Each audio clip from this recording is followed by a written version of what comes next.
പ്രിയമുള്ളവരെ, നമസ്കാരം. നല്ലൊരു ശുഭദിനം ആശംസിച്ചുകൊണ്ട് ഇന്നത്തെ പ്രഭാത ചിന്തയിലേക്ക് ഏവരെയും ഹൃദയപൂർവ്വം സ്വാഗതം ചെയ്യുന്നു.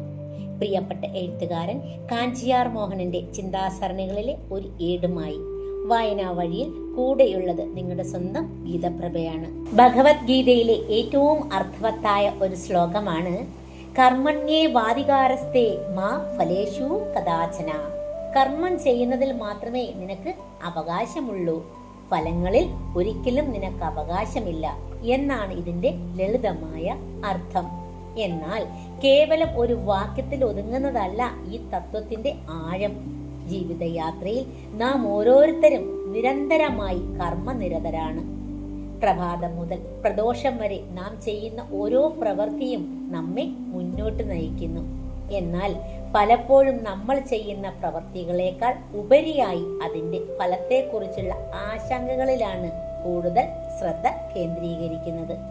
നാളെ എന്ത് സംഭവിക്കും, ഞാൻ ചെയ്യുന്ന കാര്യത്തിന് എന്ത് പ്രതിഫലം ലഭിക്കും, സമൂഹം എന്നെ എങ്ങനെ വിലയിരുത്തും എന്നൊക്കെയുള്ള ചിന്തകൾ പലപ്പോഴും നമ്മുടെ വർത്തമാനകാലത്തെയും കർമ്മശേഷിയെയും മുരടിപ്പിക്കാറുണ്ട്. ഇത് മാനസിക സമ്മർദ്ദങ്ങൾക്കും അസ്വസ്ഥതകൾക്കും കാരണമാകുന്നു എന്നത് ഒരു കൈപ്പേറിയ സത്യമാണ്. നാം ചെയ്യേണ്ട കാര്യത്തിൽ ശ്രദ്ധ കേന്ദ്രീകരിക്കുന്നതിന് പകരം അതിന്റെ പരിണത ഫലങ്ങളെക്കുറിച്ച് ഓർത്ത് വ്യാകുലപ്പെടുമ്പോൾ നമ്മുടെ കർമ്മത്തിന്റെ തീവ്രത കുറയുന്നു. ഒരു ശില്പി പ്രതിമ കൊത്തുമ്പോൾ അതിന്റെ ഫലം എങ്ങനെയായിരിക്കും എന്നതിനേക്കാൾ ഓരോ ഉളിയും എങ്ങനെ വീഴണം എന്നതിലാണ് ശ്രദ്ധ കേന്ദ്രീകരിക്കുന്നത്. അതുപോലെയാണ് ജീവിതവും. വർത്തമാന നിമിഷത്തിൽ നാം ചെയ്യുന്ന പ്രവൃത്തിയിലാണ് നമ്മുടെ പൂർണ്ണമായ ഊർജം വിനിയോഗിക്കേണ്ടത്. ഈ ശ്ലോകം നമ്മെ ഓർമ്മിപ്പിക്കുന്നത് നമ്മുടെ കർമ്മങ്ങളിൽ പൂർണ്ണമായ ശ്രദ്ധ കേന്ദ്രീകരിക്കാനാണ്. ഒരു ജോലി ഏറ്റെടുക്കുമ്പോൾ അത് ഏറ്റവും ഭംഗിയായി പൂർത്തിയാക്കാൻ ശ്രമിക്കുക എന്നതാണ് പ്രധാനം. ഫലം എന്തായിരിക്കുമെന്ന് മുൻകൂട്ടി ചിന്തിച്ച് വ്യാകുലപ്പെടാതെ കൃത്യനിഷ്ഠയോടും ആത്മാർത്ഥതയോടും കൂടി പ്രവർത്തിക്കുക എന്നതാണ് ഒരു മനുഷ്യന്റെ ഏറ്റവും വലിയ കടമ. ജീവിതത്തിൽ പലപ്പോഴും നാം വലിയ ലക്ഷ്യങ്ങൾക്ക് പിന്നാലെ ഓടുമ്പോൾ ചെറിയ ചെറിയ കർമ്മങ്ങളെ നാം മറന്നു പോകുന്നു. എന്നാൽ ഓരോ ചെറിയ പ്രവൃത്തിയും വലിയൊരു ലക്ഷ്യത്തിലേക്കുള്ള ചവിട്ടുപടിയാണെന്ന് തിരിച്ചറിയുക. കർത്തവ്യങ്ങൾ നിർവഹിക്കുമ്പോൾ അതിൽ സ്വാർത്ഥതയോ അമിതമായ ആഗ്രഹങ്ങളോ ഇല്ലാതെ പ്രവർത്തിക്കാൻ നമുക്ക് കഴിയണം. ചുരുക്കത്തിൽ, പ്രതീക്ഷകളില്ലാതെ കർമ്മം ചെയ്യുമ്പോൾ ലഭിക്കുന്ന ആത്മസംതൃപ്തി തന്നെയാണ് ജീവിതത്തിലെ ഏറ്റവും വലിയ വിജയം.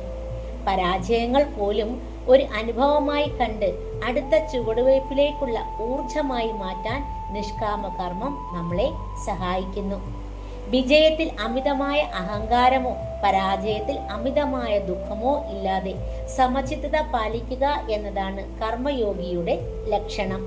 വ്യക്തിപരമായ നേട്ടങ്ങൾക്കപ്പുറം സമൂഹത്തിന് നന്മ ചെയ്യുക എന്ന ലക്ഷ്യത്തോടെ ചെയ്യുന്ന ഓരോ ചെറിയ പ്രവൃത്തിയും വലിയ മാറ്റങ്ങൾക്ക് തുടക്കം കുറിക്കും. അഹങ്കാരമോ ആഗ്രഹങ്ങളോ ഇല്ലാതെ കർത്തവ്യബോധത്തോടെ ചെയ്യുന്ന ഓരോ സേവനവും മനുഷ്യ സമൂഹത്തെ ഉന്നതിയിലേക്ക് നയിക്കും. നിങ്ങൾ ചെയ്യുന്ന ജോലിയിൽ നിങ്ങളെക്കാൾ വലിയൊരു സത്യമുണ്ടെന്ന് തിരിച്ചറിയുക. ആത്മാർത്ഥമായ പ്രയത്നം ആത്മനിർവൃതി നൽകുന്നു. ആ ആത്മനിർവൃതിയാണ് യഥാർത്ഥ ജീവിത വിജയം. അതെ, നാം ചെയ്യുന്ന കർമ്മം ഒരു ആരാധനയായി മാറുന്ന നിമിഷത്തിൽ ഫലങ്ങളെക്കുറിച്ചുള്ള ആകുലതകൾ ഇല്ലാതാവുകയും മനസ്സ് പ്രശാന്തമാകുകയും ചെയ്യുന്നു.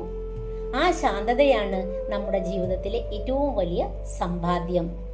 അത് എന്നും കാത്തു സൂക്ഷിക്കാൻ നമുക്ക് സാധിക്കണം എന്ന സന്ദേശമാണ് പ്രിയപ്പെട്ട എഴുത്തുകാരൻ കാഞ്ചിയാർ മോഹനൻ നമുക്ക് നൽകുന്നത്. എൻ്റെ പ്രിയപ്പെട്ട സൗഹൃദങ്ങൾക്ക് ഒരിക്കൽ കൂടി നല്ലൊരു ശുഭദിനം ആശംസിക്കുന്നു. പുതിയൊരു പ്രഭാത ചിന്തയുമായി നാളെ വീണ്ടും കാണാം. നന്ദി, നമസ്കാരം.